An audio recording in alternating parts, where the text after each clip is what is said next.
जगद्गुरु तुकोबराय आणि छत्रपती शिवाजी महाराज हे समकालीन होते.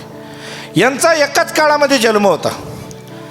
जगद्गुरु तुकोबरायांच्या घरी 18 पिढ्याची सावकारकी होती, पण परमार्थात आल्यानंतर सर्व गोष्टींचा त्याग केला बघा.